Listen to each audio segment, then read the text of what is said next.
Good morning, day 7 of the Great New York State Fair. I'm Bob Brown for the Dinosaur Radio. We're in our broadcast booth located at Chevy Court right in front of the Dairy Building. Joining me this morning, Tommy James of Tommy James and the Shondells. Yeah. Welcome to Syracuse. Welcome back to Syracuse. Well, thank you so much. It's great to be here. We're really excited to play the State Fair. Well, they're excited for you to be here. And you and the band will be taking the stage at Chevy Court at 1 o'clock this afternoon. Right. Little bit of background. Your road to stardom began when a nightclub DJ in Pittsburgh discovered a 2-year-old record of yours and played it at his weekend dances. The crowd response was so overwhelmingly popular that the radio DJs started playing it.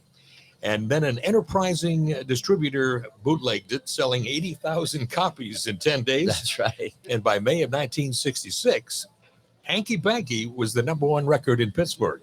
Only in America. No kidding. Well, you were on the road, and you can pick up the story. Yeah, there. well, it was a miracle. It really was. I kid about it, but it really is true.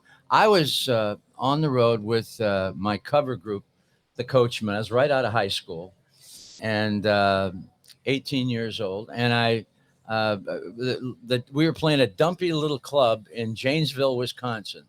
And all of a sudden, in the middle of our 2 weeks, the club owner got shut down by the IRS for not paying his taxes. So we got sent back home and feeling like real dogs. But that's how the good Lord works, because as soon as I got home, I got the phone call that changed my life. That DJ you were talking about and the local distributor called me and got me. And if I hadn't been home, I'd have never received that call. Wow. And told me what had happened, that Hanky Panky had been played on the local radio as a bootleg 45. And it took off, and they pressed up a bunch of them and sold them 80,000 in 10 days. And we were sitting at #1. That really was the very beginning. And I don't think that can happen anymore, that sort of thing, because radio is so regulated. But they asked me to come to Pittsburgh, which I did, and did some local TV. And a week later, we're in New York selling Hanky Panky to a record company that would take it national. And so we got a yes from Columbia, a yes from RCA, Atlantic, and a whole bunch of big corporate labels. And the last place we took it to was Roulette. And I went to bed that night feeling great. We were going to be on probably Columbia. And the next morning, about 9 o'clock, we started getting calls from all the companies that had said yes the day before, and saying, listen, Tom, we got to pass. And I said, well, what's the matter? I thought we had a deal. And finally, Jerry Wexler up at Atlantic told me what happened, that Morris Levy, the head of Roulette Records, had called all the other companies and scared him to death. Oh, jeez. This is my record. And they all backed down. And we were apparently going to be on Roulette Records. It was the first offer I couldn't refuse. One of many. Now, I know that over the years, artists such as Bruce Springsteen, Kelly Clarkson, Prince, Dolly Parton, Santana, R.E.M., Joan Jett and the Blackhearts, Billy Idol, Tom Jones, and many others recorded your songs and they performed them live. That's an impressive list. Well, it's a great honor. I'm very flattered when somebody does one of our songs, when a different artist does. I'm always interested to see how they interpret the song. And I can't be more thankful. I really mean that. It's been a good run. And the list of your songs are so impressive. We just talked about Hanky Panky, Crimson and Clover, Money Money, of course, Crystal Blue Persuasion, I think it's one of my favorites. Thank you.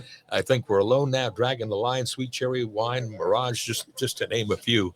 And you can be heard to date in 91 films, 98 TV shows, and numerous commercials. And you have your own radio show. He's a fellow DJ. He's got a radio show on Sirius XM Radio, Getting Together with Tommy James. It airs Sundays from 5 until 8 on the 60s Gold Channel. That's true. I never in a million years thought I would end up being a disc jockey. I never worked that side of the mic before ever. But yeah, it's been fun. We've been doing it for about 6 years now. Great, and you enjoy it. I love it. That's beautiful. And now, what's ahead for you? What any new projects? Our book, Me, the Mob, and the Music, which I wrote about our crazy relationship with Roulette Records, is being turned into a film. Wow. And we're looking at about 18 months to 2 years on that. Hollywood's a little messed up right now with all the writers, but Barbara DeFina is producing, and Matthew Stone wrote the screenplay, and it's going to be, a movie of a film of the book, which is essentially our. It's about 2/3 devoted to our crazy relationship with Roulette, because unbeknownst to us when we signed, Roulette Records was not only a functioning indie label, but it was also a front for the Genovese crime family in New York. Made life very interesting for us. And so I get to tell a lot of the story.